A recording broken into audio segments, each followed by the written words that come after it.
Man, well, he, Mr. Buddy Collins, he's a good guy back at ICC, and he gave me the nickname Tater Chip.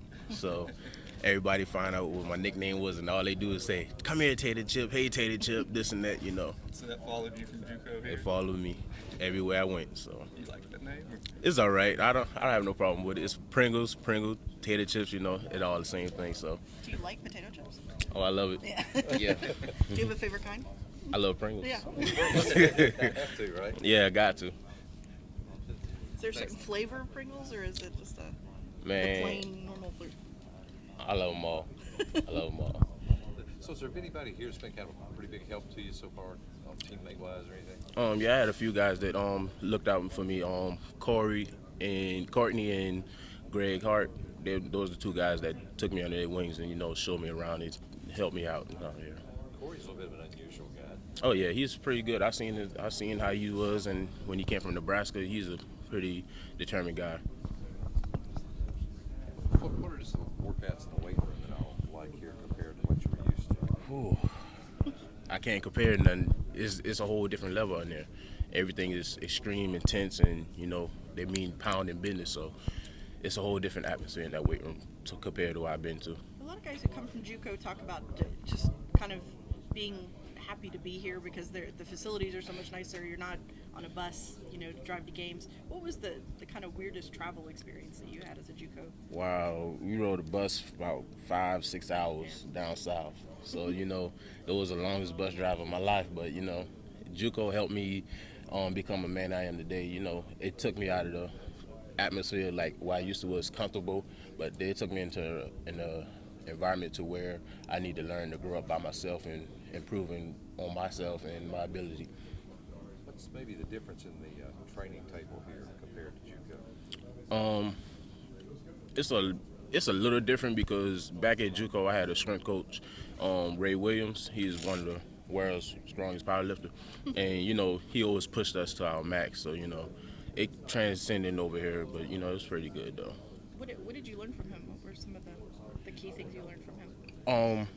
How to stay healthy, how to squat better, and how to keep my body in shape. Could you compete with him as far as lifting? I tried. Yeah. I tried. My max, I almost had it. I was got to 700, and his world record is close to 8 to 900. Can you even imagine that number? Every time I picture it, my back hurts. What position have the coaches looking for you to play this season? They were looking for me to play zero technique, so playing at the nose position. We talk about the bus rides. I mean, how do you stay dialed in on those long rides? How do you occupy your mind? I call home, call my parents, call my family and friends, to keep people that can stay close to me. I talk to them and they always embrace me on what I need to do, and then I used to put my music on and just vibe away. How much studying did you get a chance to do on those bus rides? We watch film, everybody had their phones and stuff, we watch film on our opponents and watch our key position, and we try to focus on what we try to stop and what's going to be helpful for us in the long run. I think I read in high school you were the punter. I was a kicker, actually, special team kicker.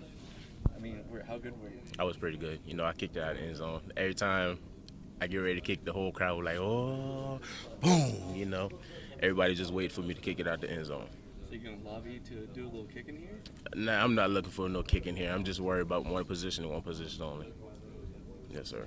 What was behind that? I mean, back then, being a kicker, what did you get out of that? I got a lot, I stayed on the field constant, so, being a kicker just helped me run, got in shape, and I love doing it, so, and kicking was one of my passions, back in high school. What was the attraction with this program? I mean, was something that really just kind of drew you in? The coaching staff, they're very family friendly. They always kept in touch. They tell you the truth. They tell you what you need to hear and tell you what you need to do and to improve your game and stuff. They didn't sugarcoat anything. They always kept it 100 with everybody. What's the difference? I mean, talk about not sugarcoating. What would they say to you? Some other staffs might not. For instance, they can say you're a great guy. They'll tell you that you have the ability to do this and do that, and also they can tell you that you're good, but you're not great, and we can help you be great. So they always kept it 100. I like things like that. I don't like being taught, oh, you're an excellent player, you're a great player. I don't like that. I just want you to tell me the truth. If I'm not good, just tell me I'm not good, and you can help me on that. But if don't sugarcoat nothing with me, just tell me straightforward. Have they given you specifics on what they want you to work on coming in, getting ready for next season? For right now, they want me to just get in shape, and work on my get offs and be able to fly off the ball. I think Coach Pringle was one of your main recruiters. Yes, sir. What is your relationship with him, and how much impact he was an SEC defensive lineman himself. How big thing is that to get to work with him? Well, he's a big impact. He helped me with this the decision making to come here to Kentucky. He always kept in touch with me since high school. When I went to JUCO, he followed me and recruited me out of JUCO also. Is it a little bit more coming from like a former player? You think? Because he's kind of been there. That means a lot. Players like me, you don't want nobody who just know the game. You want somebody who experienced it themselves, who been through the ups and downs, who been through the fire, who been on the field, who been through everything, who have to deal with adversity and everything. So it means a lot coming from a player like him.